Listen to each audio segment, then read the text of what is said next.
So good afternoon from St. Andrew's Church. We're going to talk about the roof issues today so that people can have a better understanding of what's really going on with the roof at St. Andrew's. So come with me. So we're standing outside the sanctuary here. This is a tin roof. This is a standard tin. So this section of the roof was lapped backwards. The sheet should overlap in a different fashion. This sheet is going over and this one's going under. It's really supposed to be this way. So you have a flat edge right here, and that flat edge is supposed to be underneath, and this straight edge comes down over the top. So snow and ice can lift up on this and tear the roof apart. So if we move over a little bit, you can see here where snow and ice has come down off the roof. It gets under here and it's lifted this all up. You can see the roof is all dented, which is from snow sliding off the roof and hammering into this. And it also pulls all these screws out, and then once the screws get loose, everything starts to leak. The section of the church roof is also lapped backwards, as well as over the entranceway to the church. It's also lapped backwards. So there again, we're running into the same situation where snow and ice can get under that flat edge and start to push. So on the back side of the sanctuary, and looking up at the front side of the Prince Room, we have a valley in here, and you can see, so all this tin up here is all shredded. It's all shredded up there. So as the snow and ice comes down, it's hitting the tops of those, and it's shearing them right off. It happens very slowly, kind of like how glaciers move, but every winter we get a glacier up there that is shearing off that metal. And you can see it's all folded up there.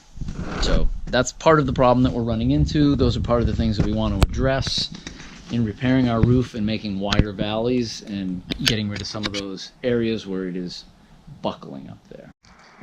Okay, so here we are on the back of the Prince Room. On top of the Prince Room we have tin roof, which is in actually pretty decent shape, but the culprit back here is the valley. And we have the valley that always creates a giant icicle here in the spring. So here's the door out of the parish hall, and here's the big window on the back of the Prince Room.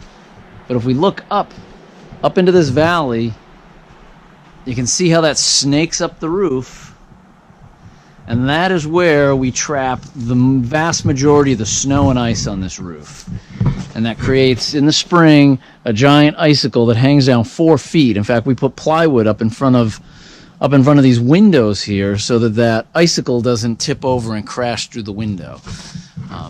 But widening the valley, this tiny little valley up here, it's about 12 inches wide. So what happens, the valley from this little peak here goes down into some smooth, and then this peak here is about 12 inches wide. And we want that to be much wider so that it can shed more snow more easily.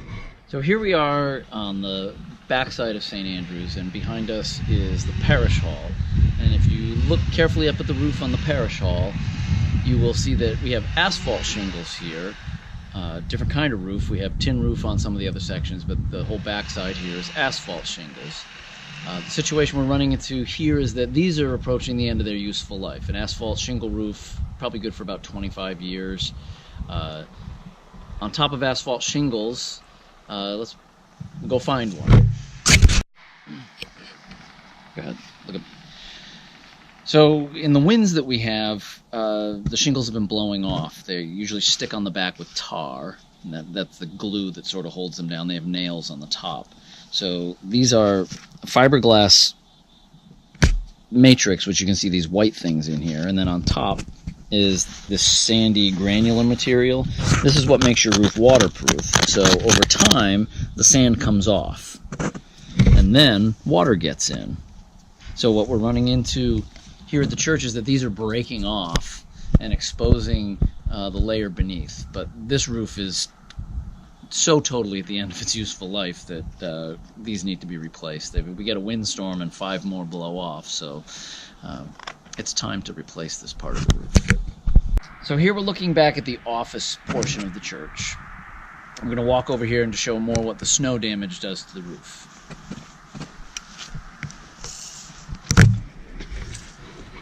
So you can see right here we have part of the tin roof all folded up, and that's from the snow coming down and pushing under that and freezing and thawing, and then it's a lot of weight that's up behind there that pushes on that.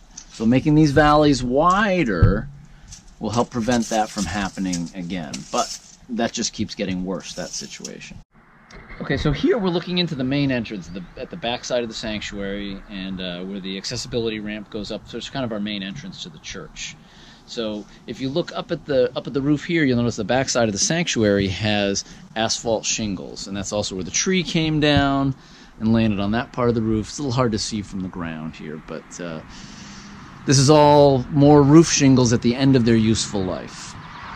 So again, sort of recap, we have some tin roof, we've got asphalt, we've got things that are not lapped properly, and we got valley situations. So we're going to step into the memorial garden area from here, and we'll show you some more of the valley situations that we have. So standing in the memorial garden, we look up over the parish hall, we see we have a couple of different valleys, one at this level and one way up on the peak. And again, all those valleys are very narrow, so as the snow comes down, it piles up in there. So making wider valleys with a flat area in there allows more of the roof to allow the snow to slide, which is the benefit of a tin roof. It allows the snow to slide off. But all these valleys everywhere trap that snow in there and don't allow it to slide, and the ice builds up underneath, and it freezes and thaws and freezes and thaws, starts to push the roof up, and that's where we start to get, that's what they call ice dams. They get underneath, and when that melts, that's the water then getting in to destroy the ceilings inside the church. So we're going to go inside, and we're going to look at some of that damage that has occurred inside the church. So as we start to go out of the Prince Room into the parish hall, and this may be too dark to see, but we get the same damage all going on up here. You can see the sheetrock tape is all peeling out here. This is all back up. This is all damage where the water's come in. You can see this is all peeling apart. So fixing the roof will stop this from happening. So we're in the sacristy now. We're at a committee meeting in the sacristy. This is. You can see the water stains going through the roof here, are coming down in through the ceiling, which means that's the roof leaking, water trickling its way in. We get the same water damage like we do in the Prince Room, and we have the wall falling apart. Oh my! The wall falling apart on the backside, which is all moisture damage. And down there on the floor too. Yep, it's happening down on the floor. We're getting some of the same thing here. So in closing, the situation is we have lots of cobbled areas on the roof that have been sort of pieced together over time. We had a need to fix the roof. It got fixed to the best of our ability. The asphalt shingles that we have on our roof have reached the end of their useful life. The tin is peeling up, and the valleys are causing the ice dams. So we are really at that stage where we need to replace the roof, and it is going to be expensive.